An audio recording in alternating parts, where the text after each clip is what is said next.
We can all agree upon one universal fact, and that is making a schedule is easy. Sticking to the schedule is much harder. Part of that is because we are bad at making schedules. Scheduling is not just a matter of organizing your time. It's also about organizing your energy and organizing your attention span. Making the perfect schedule is not the topic of this video. What we'll be focusing on this video is the second reason why we're so bad at sticking to schedules. And that is because we are lazy, excuse-making procrastinators. We plan all the details of how our day should go, but when it comes time to do them, we don't. And this has got to change. I am Layla from shutupанdachieve.com, a website dedicated to your success. And today, I'm going to show you how to stick to a schedule, even if you're a person who never sticks to schedules. I said we don't stick to schedules because we are lazy, excuse-making procrastinators. So let's break that down. The first component we'll deal with is the procrastinator. Dawson Trotman said, "The greatest amount of wasted time is the time not getting started." How true is that for you? We can spend hours preparing ourselves to do a task that will take 30 minutes tops. You make this schedule so that you can fit everything you need to do in a single day. The problem with procrastination is that it prevents you from getting started. You set aside an hour from 2:30 to 3:30 to get a task done. 2:30 comes along and you decide to give yourself a 5-minute break. The 5-minute becomes 10 minutes. At 2:40, you forgot you had to do something and you start arranging your desk. The task that you were supposed to be finished with at 3:30 actually gets done at 4:30. So now the second task that you were supposed to start at 3:30 only gets started at 4:30 and finishes at 5:30.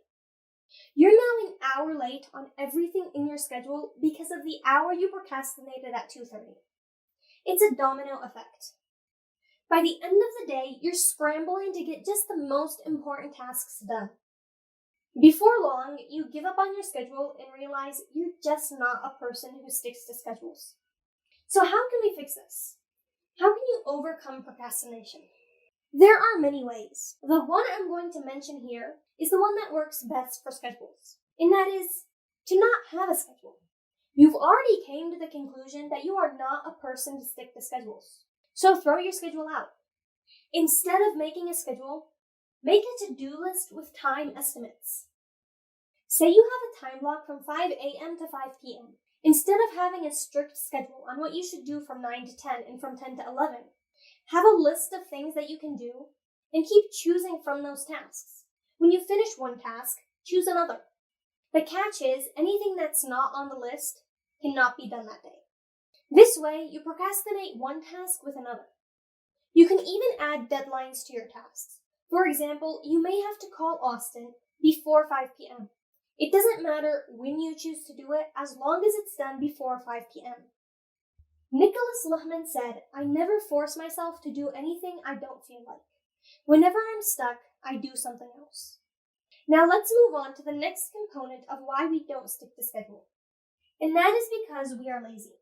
Denzel Washington said, "I'd be more frightened by not using whatever abilities I'd been given. I'd be more frightened by procrastination and laziness." A problem you may face with the previous method of beating procrastination is that even though you have a list of tasks to do, you don't want to do any of them. You're lazy.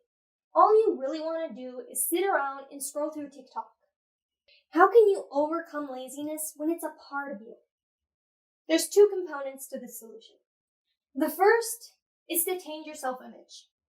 Most people don't pay attention to the fact that how you think about yourself determines how you act. Having laziness in your self-image doesn't help anybody. If you need help changing your self-image, I have a 5-module course linked in the description box below that will help you change your self-image step by step. The second step to destroying your laziness is to discipline yourself. That's easier said than done, but it doesn't have to be hard. Being able to resist temptation when the temptation is right in front of you is hard. But you can discipline yourself through external factors. For example, You can lock all websites and apps that don't help get the task done. A terrific tool to do this is Freedom. With Freedom, you can block websites and apps. You can make a schedule and lock yourself out of these websites for certain times of the day. If you waste too much time on certain apps or websites, Freedom is a fantastic tool that can help you. The next way you can discipline yourself through external factors is to make the task you want to do easy and everything else hard. For example, to make yourself study, you can leave your books in your house and your game controllers in your neighbor's house. In order to get the game controller, you have to go and knock on your neighbor's door and ask them to give it to you. This would be disturbing your neighbor and something you probably don't want to do. The last technique to discipline yourself is rewarding yourself for doing what you said you would. When you write down your schedule, write down how you'll reward yourself for completing that schedule. Your schedule may help you achieve your long-term goals, but all your brain cares about is now. It wants to see the benefits of what you're doing now. So make the reward something you can look forward to, something that you actually want to work for. Stephen Hogan said, "You can't have $1 million dream with a minimum wage work ethic." Now, let's deal with the excuse maker. John Landis Mason said, "When you're good at making excuses, it's hard to excel at anything else." Here's the problem with making excuses. Each time you make an excuse, you tell yourself it's okay to not stick to your word.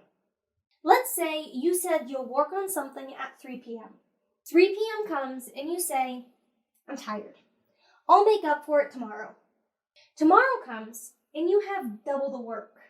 But you're determined and you're going to make it happen. But when 3 p.m. comes and it's time to do the work, you take a look at your schedule and you realize it's packed. You think maybe today isn't the best day to do it.